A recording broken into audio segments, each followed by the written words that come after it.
बिस्मिल्लाहिर्रहमानिर्रहीम। नाज़रीन जी ॻाल्हि में हाज़िर आहियूं। मां तव्हांजो पंहिंजो अज़मतुल्ला कुंबर।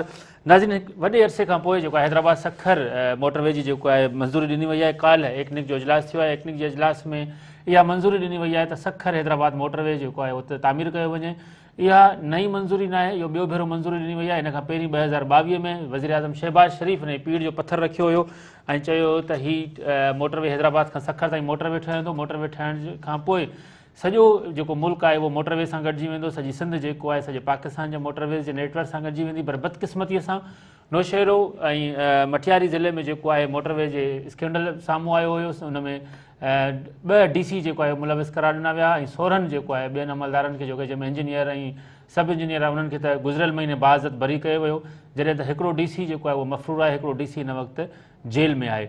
इहो मोटरवे जो जेको गबन थियो अरबे रुपयनि जो, उनखां पोइ मोटरवे जो कमु बंदि कयो वियो। मोटरवे जो कमु जेको आहे उहो 3 सालनि खां वठी बंदि हो।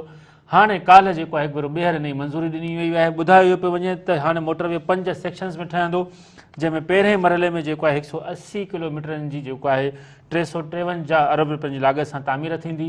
इहो मोटरवे जो कमु ॿीहर कॾहिं शुरू थी रहियो आहे, कीअं शुरू थींदो, ऐं उनखां अलावा माज़ीअ में जेके गबन थिया हुआ उनजो ज़िम्मेवार कंहिंखे करार ॾिनो वियो, उहे पैसा कंहिं खाधा, कंहिं पैसा वापसि कया, सरकार जो जेको पैसो हुयो उहो केॾांहुं वियो, कंहिंखे ज़िम्मेवार करार ॾिनो वियो। केतिरियूं ई वॾियूं मच्छियूं जेको आहे हिन स्कैंडल में जेको आहे मुलविस हुयूं, गबन में मुलविस हुयूं। अरबे खरबे रुपयनि जो जेको स्कैंडल हो उन में कुर्बानी जो बकरो जेको आहे हेठिएं तबिके जे ऑफिसरनि खे बणायो वियो, जॾहिं त वॾियूं मच्छियूं जेके पाण खे बचाइण में कामयाबु थी वियूं। उहो मामिलो जेको आहे गुज़िरियल 1 साल खां वठी हाणे फाइलनि में हेठियां दॿिजी वियो आहे। इन समूरे मामले ते पाण ॻाल्हाईंदासीं। गॾोगॾु जेके मोटरवे में जेके रूट अचनि था उतां जूं जेके ज़मीनूं अलाट कयूं वियूं आहिनि, उहे जेके ज़मीनूं खाता रखंदड़ जेके माण्हू आहिनि उन्हनि खे भुॻड़नि मुठ एवज़ उन्हनि खां उहे ज़मीन वरिती वई आहे। उन्हनि खे अञा ताईं जेको आहे पैसा न ॾिना विया आहिनि, उनजो मुआवज़ो न ॾिनो वियो आहे। जिन खे मुआवज़ो ॾिनो वियो आहे उहो मुआवज़ो जेको आहे उहो सरकार जे मुआदे ख़ुदि मुआदे तहत ई पूरो न आहे को। इन समूरे मामले ते पाण ॻाल्हाईंदासीं। पंहिंजी तफ़सीली ब्रीफिंग थींदी। असां सां गॾु जुड़ा रहिजो। नवां इंकिशाफ साम्हूं हूंदा। मूंखे स्टूडियो में हिन वक़्तु जॉइन कनि था हैदराबाद जा ब्यूरो चीफ अब्दुल रसूल चांडियो साहब। अब्दुल रसूल चांडियो साहब खे भलीकार चऊं था। सखर मां असांजा ब्यूरो चीफ ऐं सीनियर सहाफ़ी इनायत भट्टी साहब, मटियारी मां बाबू ख़ासखेली ऐं नवाब शाह मां मंज़ूर बुगियो, नौशर फिरोज़ मां जेको आहे असांजा रिपोर्टर जेको आहे पंहिंजो महबूब कलोड़ो असां गॾु लाइन ते मौजूदु हूंदा। सभ खां पहिरीं शुरूआति कयूं था अब्दुल रसूल चांडियो तव्हां खां। हीउ जेको मामिलो आहे तव्हां सॼी सिंध जेको आहे हिन ते हुई, सॼे मुल्क में हिन जी किराए थी त बाबा हैदराबाद सखर मोटरवे, हैदराबाद सखर मोटरवे। पोइ उनखां पोइ हिकिड़ो वॾो गबन जेको आहे उहो ज़ाहिर थिए थो, वॾी करप्शन ज़ाहिर थिए थी। 2 DC उन में मुलविस करार ॾियनि था। ताशकिन आलम जेको आहे हिन वक़्तु परॾेह में मफ़रूर थियल आहे। DC मटियारी हिन वक़्तु जेल में आहे। वॾियुनि मच्छियुनि जा हिन में मुलविस हुजण जा चिटा जेके आहिनि उहे इम्कान हुआ, चिटा जेके आहिनि उहे सबूत हुआ, पर उन्हनि खे बचाए जेको आहे हेठे तबिके जे ऑफिसरनि खे मुलविस कयो वियो। तंहिंमां 16 ऑफिसर बाइज़त भरी थी विया आहिनि। हाणे ॿीहर एकनिक जेको आहे उनजी मंज़ूरी ॾिनी आहे। इन खां पहिरीं पूरे 1 साल ताईं सिंध सरकार इहो राग राईंदी रही त बाबा असांजो मोटरवे पूरो कयो, मोटरवे पूरो कयो। मोटरवे खे जेको आहे उहो ॿीहर हाणे तामीर कयो पियो वञे। कॾहिं कमु शुरू थींदो ऐं पोयां जेको माज़ीअ में थियो छा बसि उहो विसारे छॾियूं? जी बिल्कुलु अज़मत, कल्ह जेको क्लिनिक वारो जेको इजलास थियो आहे उन में हिन M6 मोटरवे जी मंज़ूरी ॾिनी वई आहे, जेको 306 किलोमीटर ते मुश्तमिल आहे। जॾहिं त हिन मोटरवे में 15 जेके आहिनि उहे इंटरचेंज ॾिना विया आहिनि। उनखां अलावा 89 ब्रिज ॾिना विया आहिनि जेके मुख़्तलिफ़ आहिनि। ऐं जे हिन वक़्तु जेका डॉक्यूमेशन वारो जेको कमु आहे उहो शुरू थी वियो आहे। उनखां पोइ बाक़ाइदे सां हिन मोटरवे जे जेको कम जी शुरूआति थींदी। मजमी तौर ते जेकॾहिं तव्हां ॻाल्हि कई गबननि जी, त बिल्कुलु हिन में मटियारी सां तालुक़ु रखंदड़ हिकु हाउस ते बि इल्ज़ाम लॻा हुया त जंहिंजो फ्रंट मैन हुयो उन्हनि तरफ़ां करप्शन कई वई। ऐं अदनान रशीद जेको अॻूणो DC मटियारी हुयो, ऐं उनखां अलावा मुख़्तलिफ़ जेके सिंध बैंक जा ऑफिसर्स हुया, ऐं उनखां अलावा नौशर फिरोज़ सां तालुक़ु रखंदड़ रहमतुल्लाह सोलंगी जेको आहे हिन वक़्तु मफ़रूर आहे। केतिरई जेके माण्हू आहिनि जिन ते करप्शन जा इल्ज़ाम लॻा विया ऐं काफ़ी जेके ज़मीनुनि जा खाता ॾिसिया विया, उनजे मालिकनि खे बि ख़बर न हुई त केतिरा पैसा उन्हनि खे अलाट थिया आहिनि या केतिरी उन्हनि खे रक़म मिली आहे। उहा रक़म मुख़्तलिफ़ जेके सियासी पुष्टपनाह त तक़सीम कई वई हुई। ऐं जंहिंखां पोइ तमामु वॾो स्कैंडल साम्हूं 4 अरब रुपए जो स्कैंडल हुयो ऐं नेब उन ते रेफरेंस दाख़िल कयो जंहिंमें गिरफ़्तारियूं थियूं। हिन वक़्तु बि काफ़ी जेको केस आहे उहो हलंदड़ आहे कोर्टुनि में। पर जेकॾहिं ॻाल्हि कजे त सिंध जे आवाम जे लाइ हीअ तमामु वॾी ख़ुशख़बरी आहे त M6 जेको मोटरवे आहे ऐं जेकॾहिं मंज़ूरु थींदो त हिन वक़्तु हैदराबाद टू सखर 6 कलाक लॻनि था। ऐं मोटरवे जो बाक़ाइदा कम जी स्टार्ट थी वई त हिन में यकीनन 3 कलाकनि जी बचत थींदी ऐं आसानी जेको आहे बहितरीनु सफ़रु थींदो ऐं सिंध जा माण्हू जेके आहिनि हैदराबाद खां सखर ताईं बहितरीनु नमूने सखर जेको सफ़रु आहे उहो करे सघंदा। हिन वक़्तु तमामु घणी सूरत हाल ख़तरनाक आहे ऐं जॾहिं त हादसा रोज़ जो महमूल बणियल आहिनि त उनजे करे ॾाढो वफ़ाक़ी हुकूमत तमामु सुठो फ़ैसिलो कयो आहे। फ़ैसिला त माज़ी में थिया हुया जॾहिं त हिन मोटरवे जो 2022 में 13 डिसंबर ते अॻूण वज़ीर आज़म शहबाज़ शरीफ़ तरफ़ां पीढ़ियो पथर रखियो वियो। तंहिंखां पोइ मामिलो इहो डिले थी वियो। बहावलपुर ऐं लाहौर मोटरवे ते वधीक दिलचस्पी वफ़ाक़ जी ऐं सखर वारो जेको मोटरवे आहे डिले थी वियो। हिन वक़्तु ॿीहर बिलावल भुट्टो ज़रदारी पीपल्स पार्टी ऐं सिंध सरकार तरफ़ां CCI जे इजलास में बि हीउ जेको सखर मोटरवे वारो मामिलो आहे इहो उथारियो वियो, जंहिंखां पोइ वफ़ाक़ी हुकूमत कल्ह बाक़ाइदे सां ऐलान कयो आहे किनिक वारे इजलास में त हीउ मोटरवे ॿीहर तइमीर थींदो ऐं जेकॾहिं तइमीर थिए थो त तमामु सुठी ॻाल्हि आहे। जी हाँ बिल्कुल। अब्दुल रसूल पाण नवाब शाह हलंदासीं। नवाब शाह में असांखे जॉइन कनि था मंज़ूर बुगियो साहब। मंज़ूर बुगियो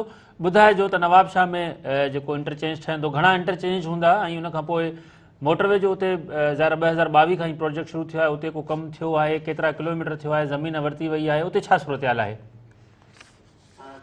ये जेको हैदराबाद सखर मोटरवे 2022 में हिनजी मंज़ूरी ॾिनी जी हाँ उहो ठहिणो हुयो, पर हिन महिल ताईं बदकिस्मतीअ सां उहो न ठही चुको ऐं उहो मुकमल तौरु करप्शन जी नज़र थी वियो ऐं मुख़्तलिफ़ माण्हू उन्हनि में गिरफ़्तार थींदा रहिया ऐं करोड़े अरबे रुपयनि जी सूरत में वरी उहे रिकवरियूं बि थियूं नेब पारां ऐं बाज़ाब्ता तौरु कंहिं बि माण्हू खे न सॼे करप्शन जे गबन में जेका आहे उहा सज़ा न थी ऐं काफ़ी माण्हू हुन में आज़ादु थी विया आहिनि। ऐं हिन वक़्तु जेकॾहिं नवाब शाह जी सूरत हाल तव्हांखे ॿुधायां त नवाब शाह जे अंदरि जेको आहे जेके ज़मीनूं हिन मोटरवे में आयूं पिए या मोटरवे जिथां जिथां गुज़रियो पिए या जिन माण्हुनि जूं ज़मीनूं हिन मोटरवे जे ज़िद में पिया आहियूं त उन्हनि माण्हुनि खे हितां जो जेको डिप्टी कमिश्नर हुयो उन हिकु सियाणप जो मुज़ाहिरो कयो त उन कंहिं बि क़िस्म जी ट्रांज़ेक्शन न कई ऐं कंहिं बि माण्हू खे पैसा जारी न कया, जंहिंजे करे उन डिप्टी कमिश्नर जो ट्रांसफर थी वियो ऐं उन खां पोइ जेको आहे अहिड़े तरह सां जेको नौशरो फिरोज़ या मटियारी में जेका ट्रांज़ेक्शन थी यकीनन उहा अरबे रुपयनि में थी ऐं नवाब शाह में अहिड़े क़िस्म जी ट्रांज़ेक्शन न थी जो असां चऊं त उते करप्शन थी। पर हिन वक़्तु जेका मोटरवे जी सूरत हाल आहे सिंध जे अंदरि जेकर पाण ॻाल्हि कयूं त रोडनि जी इंतिहाई खस्ता सूरत हाल आहे ऐं सिंध जो माण्हू जेके आहिनि ॿिटे जेको आहे अज़ाब मां गुज़री रहिया आहिनि। नवाब शाह मां मेराण हाईवे गुज़रे थो, उन ते आए ॾींहं रोज़ानो हादसनि जे करे जेके आहिनि माण्हू मरनि था, ईअं इंडस हाईवे ईअं नेशनल हाईवे ते जेके आहिनि सवे माण्हू रोज़ जेके आहिनि ज़ख़्मी थियनि था मरनि था, पर उन्हनि जो को बि जेको आहे तदारक नथो थिए। पर जेकॾहिं हिन वक़्तु जेको आहे वफ़ाक़ी हुकूमत हिकिड़ो इनिशिएटिव ॿीहर वरितो आहे हिकिड़ी कमेटी तरफ़ां त सिंध जे अंदरि हैदराबाद खां सखर ताईं मोटरवे ठहंदो, हिकिड़ो सुठो सवण आहे। ऐं नवाब शाह जे अंदरि ज़िले शहीद बेनज़ीराबाद में सिर्फ़ु 2 इंटरचेंज जो जेको आहे उहो ॾेखारियो वियो आहे। हिकु नवाब शाह इंटरचेंज जेका 8 इंटरचेंज नंबर आहे ऐं ॿी जेका आहे दौड़ इंटरचेंज जेका 9 नंबर सां आहे। त इहो समूरो जेको मोटरवे आहे इहो हिन वक़्तु जेको शहदादपुर खां मलदसी खां सराड़ी link road Nawab Shah airport खां थींदो नवाब शाह खे लांडी वटां अची टच कंदो ऐं उन खां पोइ दौड़ ऐं मेराण हाईवे सां पैरेलल जेको आहे इहो कंटिन्यू जेको आहे मोटरवे रहंदो ऐं उहो बांदी खां थींदो पोइ वरी दरिया खान मरी सां जेको आहे मिलंदो अॻियां बिरिया रोड के रोडनि खे कनेक्ट कंदो। त हीउ हिकिड़ो बहितरीनु इनिशिएटिव आहे। जेकॾहिं मोटरवे ठही थो वञे त सिंध जा माण्हू जेके आहिनि आए रोज़ हादसनि खां महफ़ूज़ रहंदा, सफ़र आसान थींदो ऐं माण्हुनि जेको या ईअं खणी चइजे त सॼे मुल्क सां सिंध जो हिकिड़ो ॻंढापो जेको आहे उहो आसान थी वेंदो ऐं कारोबार में वधीक जेके आहिनि उहे तब्दीलियूं ईंदियूं ऐं उन सां गॾोगॾु माण्हुनि जो सफ़र आसान थींदो। ऐं हिन वक़्तु सिंध जे जेके माण्हू रहंदड़ आहिनि उहे रोड जी बदहाली करे जेको आहे ॿिटे अज़ाब में मुब्तला आहिनि, पर जेकॾहिं मोटरवे ठही थो वञे सखर खां हैदराबाद ताईं ऐं हैदराबाद खां कराची ताईं आहिनि त बहितर सफ़र थी वञे। ठीकु, तव्हांजी वॾी महिरबानी मंसूर बुगियो साहब, तव्हां अपडेट कयो। नंढो ब्रेक आहे, ब्रेक खां पोइ जल्दी वापसि अचो था ऐं वधीक मामले ते ॻाल्हाईंदो असां रोज़ जी ॻाल्हि।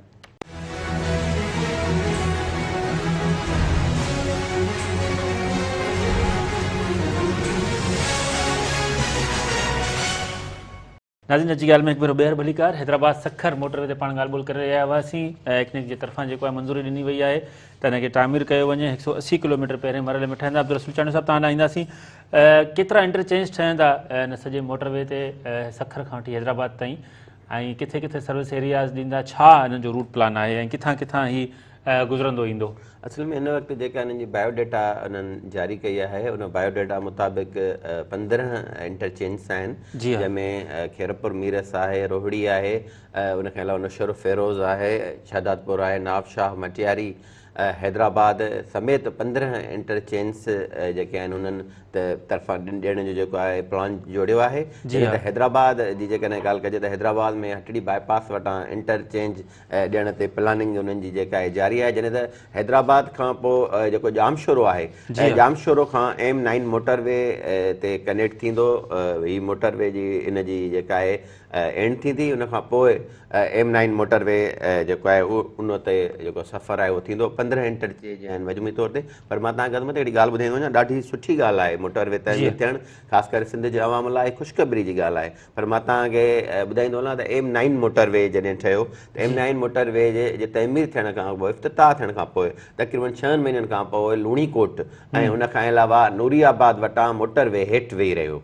हिन वक़्त बि जेका मोटरवे जी जेका हालत आहे उहा तमामु मोटरवे था करार ॾियो, पर ऑफिशियल तौर ते मोटरवे आहे, ऑफिशियल मोटरवे जी ऑफिशियल तौर ते ॾिनल मोटरवे जी हालत तमामु ख़राबु आहे। का तव्हां पंजाब में वञो, तव्हां पंजाब जी हदुनि में दाख़िल थियो, तव्हांखे आरामगाह मिलंदा ऐं सुठा साफ़ सुथरा आरामगाह।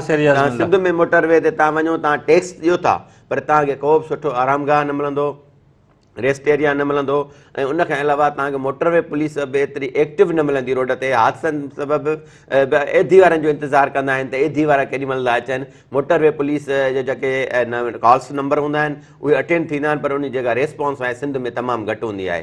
त इन जे करे जेकॾहिं हीअ मोटरवे हुकूमत जोड़े थी त हुकूमत खे घुरिजे त फौरी तौर ते हिकिड़ी प्लानिंग करे, जंहिंमें हिन मोटरवे खे जे सफ़र खे महफ़ूज़ बनाइण जे लाइ हिकिड़ी प्लानिंग जोड़ी वञे। उते मोटरवे जी जेका नफ़री आहे तमामु घणी डिप्लॉयमेंट कई वञे ऐं मुख़्तलिफ़ जेके आरामगाह आहिनि उहे जेके आहिनि तइमीर कया वञनि। बाक़ी ईअं मोटरवे जे M9 मोटरवे जहिड़ो जेकॾहिं मोटरवे ठहियो त पोइ त हिन मोटरवे मां को फ़ाइदो न आहे, अञा टैक्सिस वधीक थींदा। जी हा बिल्कुलु, इन जे त हूअं बि टैक्स वधाए छॾिया आहिनि। ऐं नौशर फिरोज़ हलूं था जिते £3.25 अरब रुपयनि जो गबन थियो हुयो, ऐं महबूब कलोड़ो असांखे लाइन ते मौजूदु आहे नौशर फिरोज़ मां। जी महबूब कलोड़ो, ॿुधाइजो त हाणे छा प्लान कयो वियो आहे? कल्ह ई अञा मंज़ूरी मिली आहे, का चुरपुर थी आहे, ऐं गुज़िरियल भेरे जेको £3.25 अरब रुपयनि जो गबन थियो हुयो उनजो छा थियो? जी बिल्कुलु नैमत साहब, ही जेको असांजे ज़िले खां मोटरवे जेको गुज़रंदो उनजे लाइ प्लानिंग त कई वई आहे। DC नौशर फिरोज़ पंहिंजे जेके 3 तहलकनि जे AC सां मीटिंग कई आहे, मोटर हाईवे डिपार्टमेंट जे जेको आहे मुलाज़िमनि सां बि मीटिंग कई। असांजे जेको ज़िले मां मुंगिया मोरी खां महिरापुर ताईं जेको आहे 3 तहलका आहिनि, जंहिंमें नौशर फिरोज़ आहे, बिरिया आहे ऐं उनखां पोइ महिरापुर आहे। सही, इन्हनि 3 तहलकनि जी जेका आहे ज़मीन जेको आहे उनजे मालिकनि सां बि मुख़्तियारकार AC लेवल जा माण्हू जेके आहे उन्हनि मुलाक़ातूं बि कयूं आहिनि। उहा प्लानिंग हले पई ऐं उन सां गॾो गॾु मां तव्हांखे इहो ॿुधायां त नौशर फिरोज़ तहलके जूं जेके 8 धीअरूं आहिनि ऐं बिरिया जूं जेके आहिनि उहे 7 धीअरूं आहिनि। उनखां पोइ 6 जेके महिरापुर जूं धीअरूं आहिनि। उन जी जेका आहे ज़मीन आहे उन्हनि जे मालिकनि सां जेके ॻाल्हियूं ॿोलियूं हलियूं आहिनि। उनखां पोइ ही जेको मां तव्हांखे इहो ॿुधायां त £3.25 अरब जेका करप्शन थी, उनजो केस त हले पियो। उन में जेको आहे जेको मुख्य जवाबदार ताशफीन आलम जेको अॻूणो DCO नौशर फिरोज़ जो, उनजी जेको आहे घरवारी हुई पंहिंजो, उहे ॿई अञा ताईं जेके आहिनि रूपोश आहिनि। केस त FI में हलंदड़ आहे। ऐं ॿियो बि इहो तव्हांखे हिन में ॿुधायां त जेका नौशर फिरोज़ खे जेको आहे मिलाइण लाइ पटीगंज शहर आहे असांजो, उतां खां इंटरचेंज जेका आहे ॾिनी वई आहे। ऐं उनखां पोइ बिरिया तहलको आहे असांजो, उन में इंटरचेंज न आहे रखी वई। बाक़ी महिरापुर जेको आहे उते वरी कंडियारो ऐं जेके ॿिया कोटड़ी कबीर आहे, हालाणी आहे, उन्हनि शहरनि लाइ इंटरचेंज रखी वई आहे। 2 जेके आहिनि उहे इंटरचेंज रखी वयूं आहिनि। ऐं मां तव्हांखे माना इहो ॿुधायां त अज़मत साहिब ई पंहिंजो हुननि सां रेवेन्यू डिपार्टमेंट सां या हाईवे डिपार्टमेंट वारनि सां जी हाँ उन्हनि जो चवणु आहे त जेके अॻ में जेको आहे माण्हुनि खे जिन खे पैसा मिलिया हिते जिन खे पैसा थोरा मिलिया उन्हनि खे सरकार पारां जेको आहे पूरा करे ॾिना वेंदा पैसा। ऐं जिन खे वधीक पैसा मिलिया उन्हनि खां जेको आहे पुलिस सरकार उन वक़्तु इहो पैसा जेके आहिनि वापसि कंदी। उन सां गॾोगॾु इहा सूरत हाल आहे नौशहर फिरोज़ जी।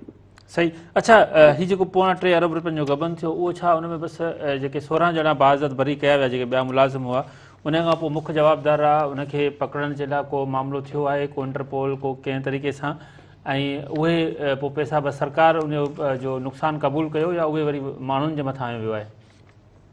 इहो इन में ईअं थियो आहे त जेको मुख्य जवाबदार आहे उहो माना जीअं त प्लानिंग तहत उनखे तव्हां जेको आहे मुल्क खां ॿाहिरि मोकिलियो वियो हो ऐं जेके 16 ॼणा जेके आहिनि जी हा उन्हनि मां जेके मुख़्तलिफ़ माना डिपार्टमेंट जा मुलाज़िम जीअं रेवेन्यू खाते जा हुआ या हाईवे जा हुआ या कुझु प्राइवेट माण्हू हुआ जंहिंमें पंहिंजो स्टाफ वेंडर शामिल हुया त उहे उन्हनि सां जेको आहे केस ख़तमु थियो आहे। जीअं माना पंहिंजो एंटी करप्शन। अच्छा, ही रहमतुल्लाह सोलंकी जो हिकिड़ो किरदारु ज़ाहिर आयो पियो उनजो छा किरदारु आहे?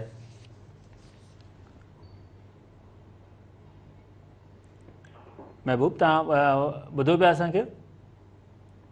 अब्दुल रसूल ओवर टू यू। रहमतुल्लाह सोलंकी जो किरदारु जेको आहे उन ते बि पाण जेकॾहिं ॻाल्हायूं त इहो विच में आहे। जी जी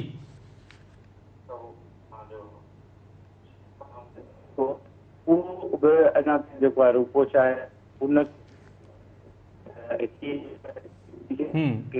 कोई ताजबीन आलम या ॿिया जेके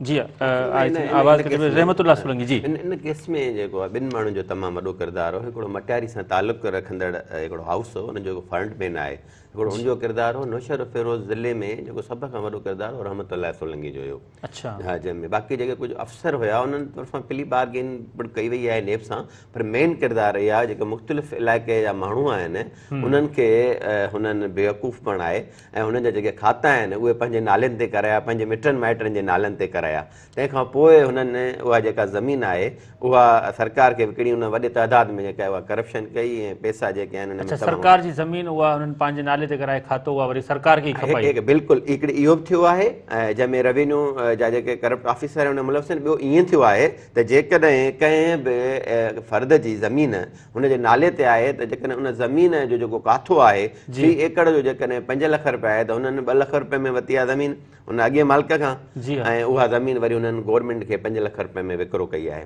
जीअं ब्लैक विकिरो जंहिंखे चई सघिजे थो रेवेन्यू ब्लैक विकिरो हुननि कयो आहे। त इहो तमामु वॾो 2.25 अरब रुपयनि जो स्कैंडल हुयो ऐं काफ़ी हिनजी जेका अञा ताईं रहमतुल्लाह सोलंकी जेको मुख्य किरदारु आहे जेको नौशहर फिरोज़ सां तालुक़ु रखे थो उनजी अञा ताईं गिरफ़्तारी न आई आहे। उनजा सोशल मीडिया ते तव्हां ॾिठा हूंदा उनजा बंगला उनजी मिल्कियत ऐं मां चयो वञे पियो चवण वारा चवनि था त रहमतुल्लाह सोलंकी टांगो हलाईंदो नौशहर फिरोज़ में। हिन वक़्तु उहो अरबे रुपए जो मालिक बणिजी वियो आहे ऐं सिर्फ़ु मोटरवे जी ज़मीन मां। उहो कीअं बणियो आहे उहो त मोटर ख़बर हूंदी सिंध हुकूमत खे ऐं उनखां पोइ नौशहर फिरोज़ जे आवाम खे त उनजो जेको बैकग्राउंड हुयो उहो छा हुयो हींअर छा आहे असां नथा चऊं पर हिकिड़े आम जेको तासुरु आहे त उहो तासुरु इहो अचे पियो त उहो हिकिड़ो करोड़पति मां हींअर अरबपति बणिजी वियो आहे। कीअं बणिजी वियो आहे इन जी ज़मीन मां बणिजी वियो इन ई रहमतुल्लाह सोलंकी टांगो हलाईंदड़। नंढो ब्रेक आहे ब्रेक खां पोइ वरी वापसि अचूं था वरी वधीक इन ते ॻाल्हायूं था नाज़रीन ॾिसंदा रहो जी ॻाल्हि।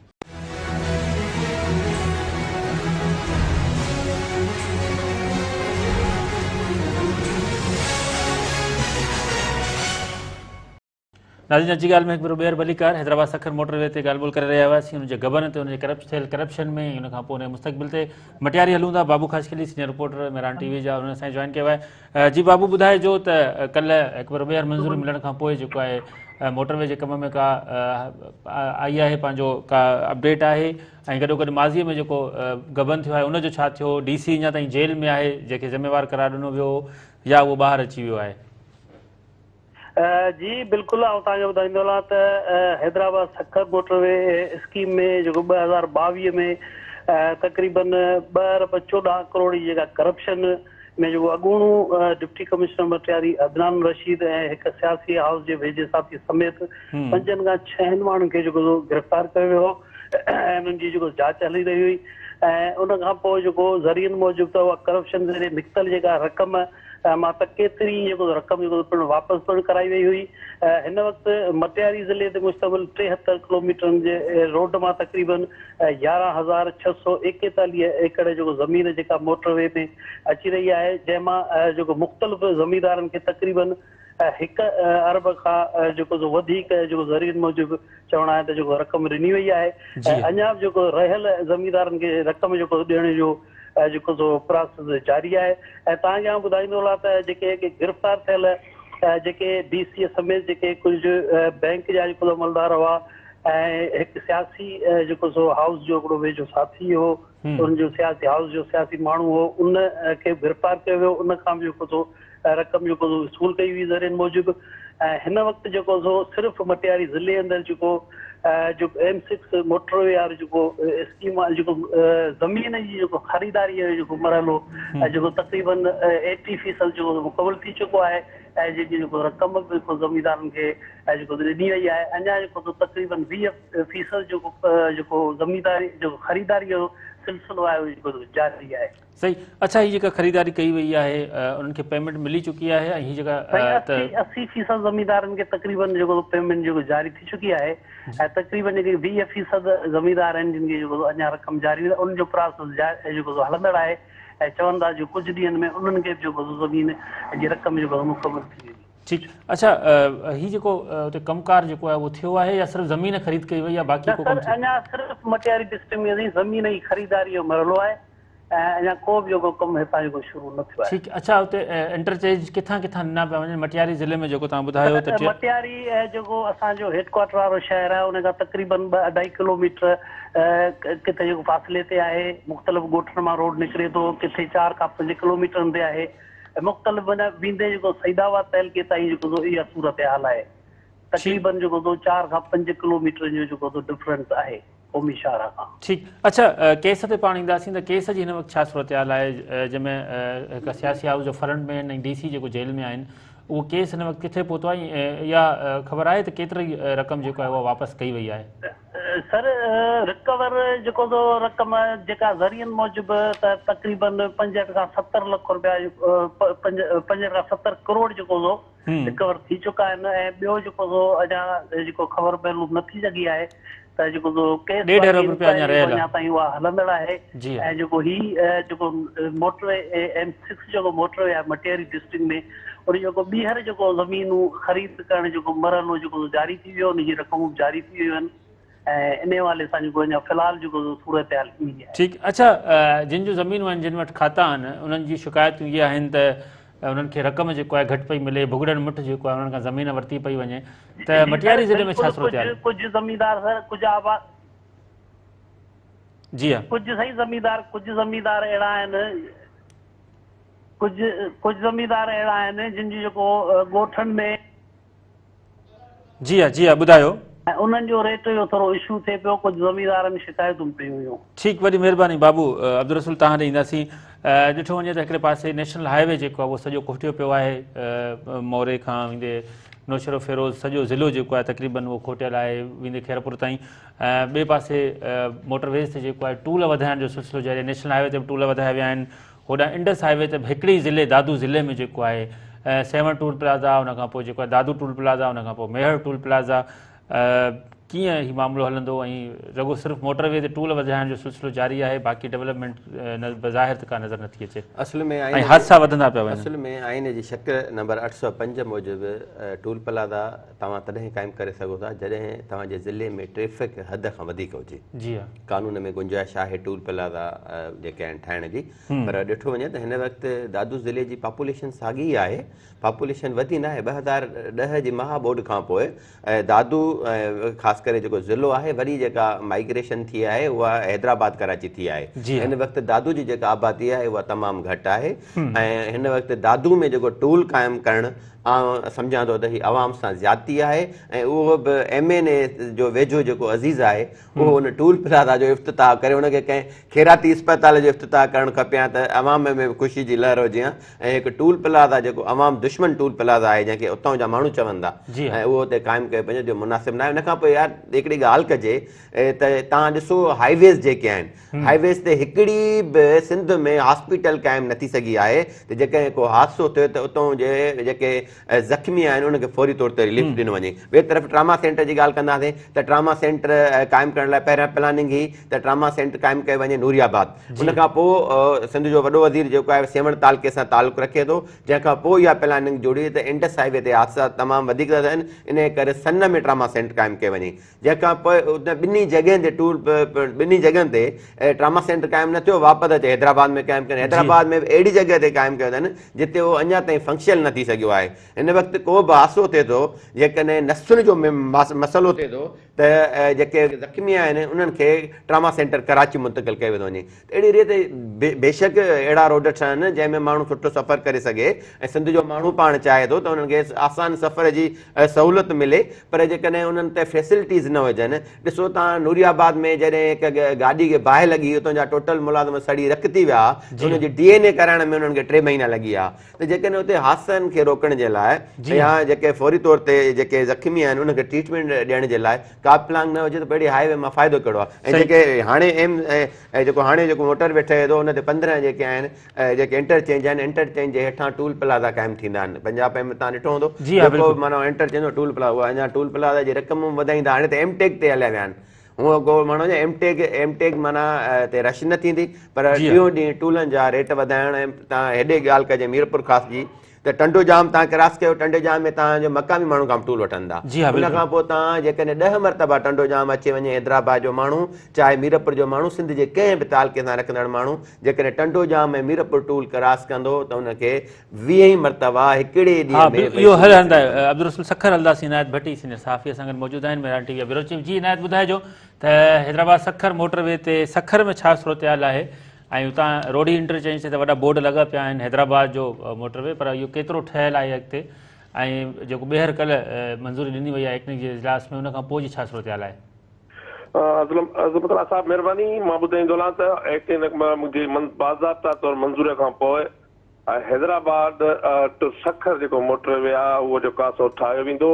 ऐं तव्हां ॻाल्हि कई त सखर टू मुल्तान मोटरवे बिल्कुलु सखर टू जेको मुल्तान मोटरवे आहे उहो रोडी जेका टूल प्लाज़ा ताईं ठहियलु आहे ऐं जेको उन खां पोइ पहिरियों बि मंज़ूर जेका ॾिनी वई हुई रोडीअ खां हैदराबाद मोटरवे जो उहो कमु बंदि कयो वियो ऐं करप्शन जे वर चढ़ी वियो ऐं काफ़ी जेके कामोरा कानूनी पकड़ में आया प्ले बार्गिन कई वई।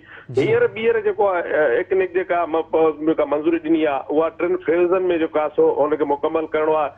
3 जेके फैज़ आहिनि इहो हैदराबाद खां नवाबशाह ताईं आहिनि ऐं उन खां पोइ 2 जेके फैज़ आहिनि उहो नवाबशाह खां पोइ सखर ताईं थी वियो जेको फाइनल कयो वेंदो। हीउ टोटल जेको प्रोजेक्ट 28 सालनि में हिननि खे मुकमल करिणो आहे।